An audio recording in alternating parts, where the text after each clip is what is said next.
Margaret had learned to love silence. At 70 years old, she sat in her kitchen each morning with tea and toast, watching light move across the worn wooden table her late husband David had built 40 years ago. The house felt too large now. 3 bedrooms for one person, closets still filled with his clothes she couldn't bring herself to donate. She'd been a widow for 2 years. The grief had softened into something manageable, a dull ache she carried like arthritis in her bones. Her daughter, Claire, visited every Sunday with the grandchildren. Her neighbors waved from their porches. The rhythm of her days felt predictable, safe. But last Tuesday, something had shifted.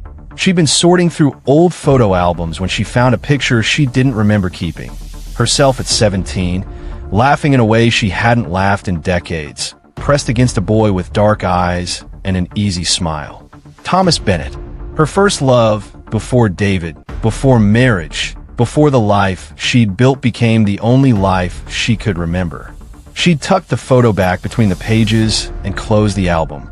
That night, she couldn't sleep.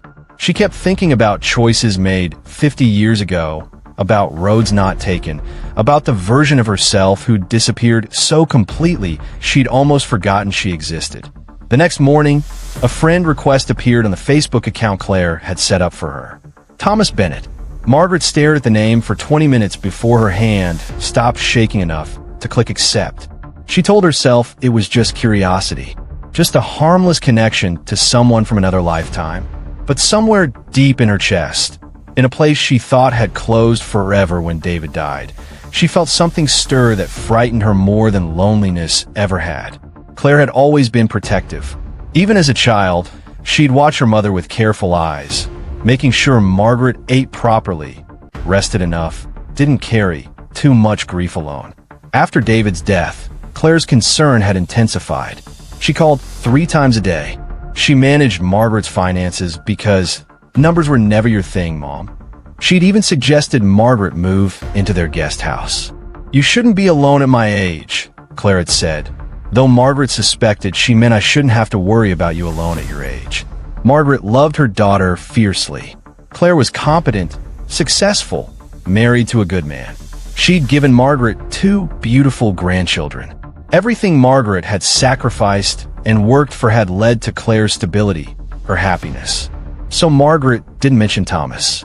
Not when they messaged back and forth about the old high school, about teachers they'd both loved and hated. Not when Thomas mentioned he was widowed too, living alone in Arizona, his children grown and scattered across the country. Not when their conversations grew longer, more personal, filled with a warmth Margaret had assumed she'd never feel again.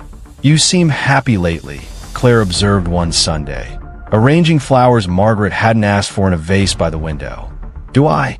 Margaret felt herself smile. "It's good. You deserve to feel happy." Claire kissed her forehead. "I worry about you getting too isolated, though. Maybe we should look into that senior community I mentioned. They have activities, people your own age." Margaret nodded, not really listening. That night, Thomas called for the first time. His voice was deeper than she remembered, roughened by age and cigarettes. He claimed he'd quit, but when he laughed it was exactly the same. They talked for 2 hours. When Margaret finally hung up, she noticed 3 missed calls from Claire. The envelope arrived on a Thursday. No return address. Margaret's name and address written in unfamiliar handwriting, careful and deliberate. Inside, a single sheet of paper with a website URL and a handwritten note. "You should know who you're talking to." Margaret's hands trembled as she typed the address into her computer. It was a local news article from Phoenix, dated 6 months ago. The headline made her stomach drop.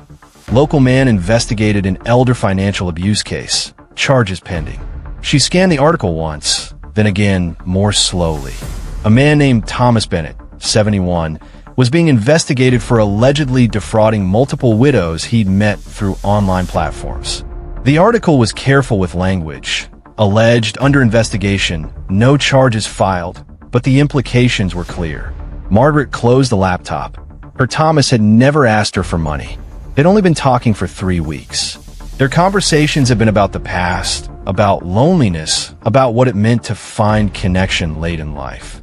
He'd been kind, genuine, but the article mentioned 3 women, all between 65 and 75. All widows he'd reconnected with through social media. All claiming he'd gained their trust before asking for financial help. For medical bills, for a business opportunity, for a grandchild in trouble. Margaret's phone rang. Thomas. She stared at his name on the screen until it went to voicemail. He called again an hour later. Again, she didn't answer. The third time, he left a message. Margaret, I don't know if you've heard something, but please let me explain. It's not what you think. Please call me back. That night, Margaret pulled out the photo of her 17-year-old self, laughing with a boy whose face she'd tried so hard to remember correctly. She wondered if she'd ever really known him at all. Margaret had been 18 when she chose David. It wasn't dramatic. Thomas had gone to college in California, promising to write, to visit, to make it work. Margaret had stayed behind, taking classes at the community college, living with her parents, waiting for a life to begin. David had been steady, local, present. He'd worked at his father's hardware store and talked about marriage like it was inevitable, like their futures were already written and they were just waiting to step into them.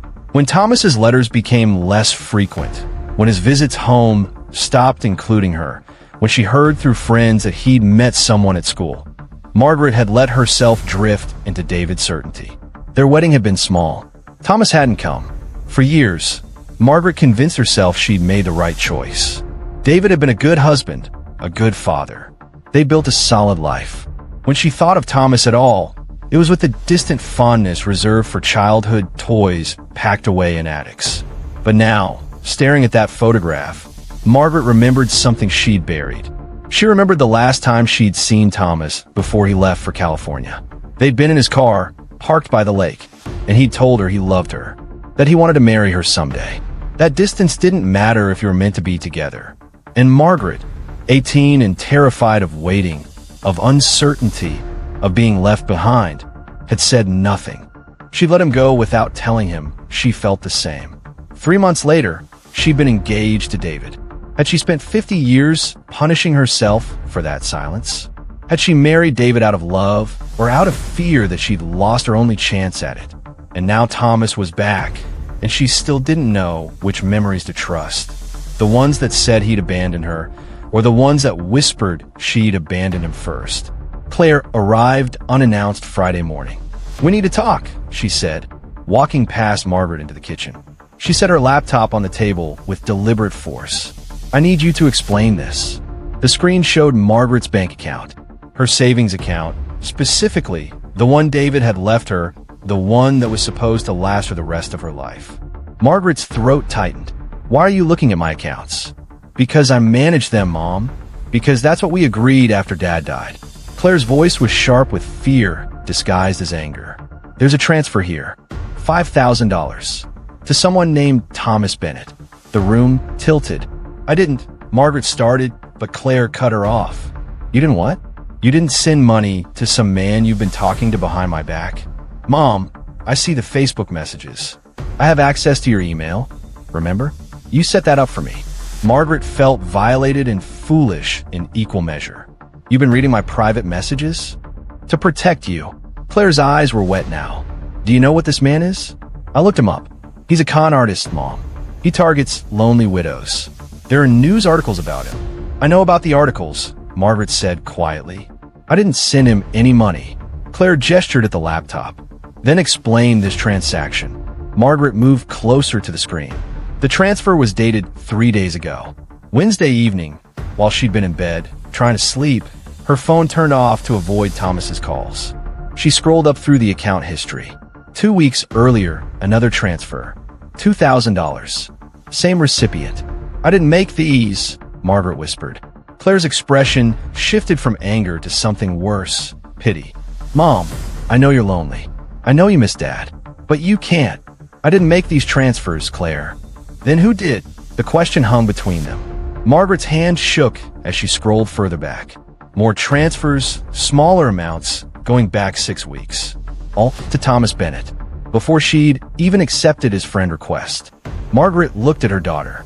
Claire's face was pale, her jaw set in that stubborn way that reminded Margaret so much of David.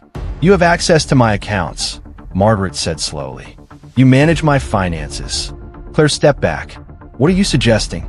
I'm not suggesting anything. I'm asking, did you send this money?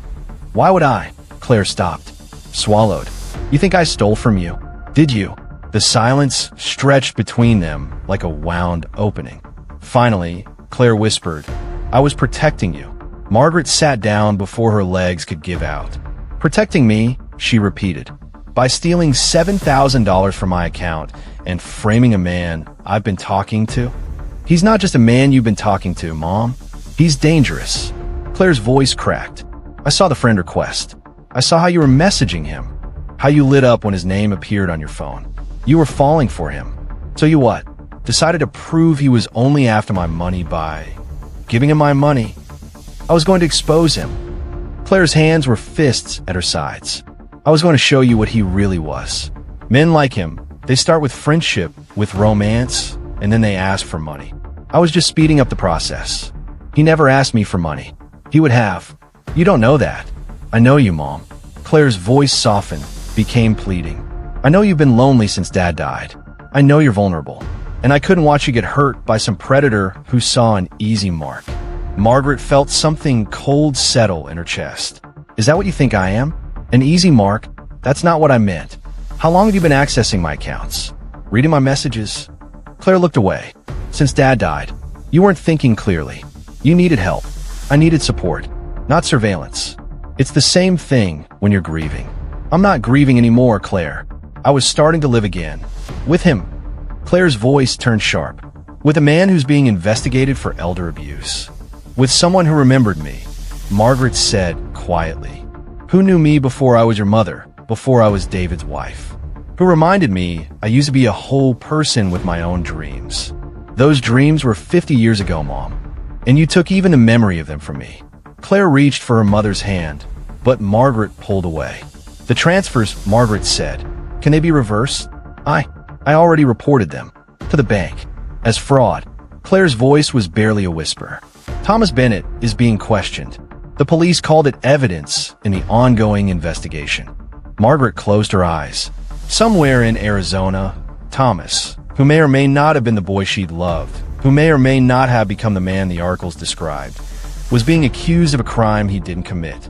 Because her daughter had decided she knew better. Had decided Margaret couldn't be trusted with her own life. I think you should leave, Margaret said. Mom. Now Claire. After her daughter left, Margaret sat in the silence she'd once loved and realized she'd been living in a prison of other people's protection for 2 years. Maybe longer. The investigation cleared Thomas 3 weeks later. The real Thomas Bennett, the one from the articles, had been arrested in Nevada using a different social security number. Margaret's Thomas was exactly who he'd claimed to be. A widower, a retired teacher, a man who'd spent 50 years wondering what happened to his first love. The police had been apologetic. The bank reversed the transfers. Claire had cried, had apologized, had begged for forgiveness. Margaret had listened to all of it from a distance that felt insurmountable. She didn't press charges. She didn't cut Claire out of her life. But she changed her passwords, closed the joint accounts, hired a lawyer to ensure her daughter no longer had access to anything Margaret didn't explicitly choose to share. Thomas sent flowers with a note. I understand if you need space. I'm here when you're ready. Margaret hadn't called him back. Not yet. Maybe not ever. It wasn't about trust anymore. It was about recognizing that she'd spent her whole life letting other people define what was safe, what was appropriate, what was allowed. She'd let Thomas go at 18 because staying felt too uncertain. She'd let David build their entire life because it felt easier than deciding what she wanted. She'd let Claire manage her grief because being taken care of felt simpler than learning to stand alone. Now, at 70, Margaret was finally learning what she should have understood at 18. Safety is not the same as living. Protection is not the same as love. And sometimes the people who claim to know what's best for you are really just afraid of who you might become without them. She sat in her too large house, drinking tea at the table David built. And for the first time in her life, she didn't feel lonely. She felt free. The photo of her 17-year-old self still sat on the table. That girl, laughing with her whole body, unafraid of uncertainty, not yet taught that other people's fears should define her choices. Margaret picked up her phone, not to call Thomas, not to forgive Claire, but to finally ask herself the question she'd been avoiding for 50 years. What do you want? And then, for the first time, to wait for her own answer.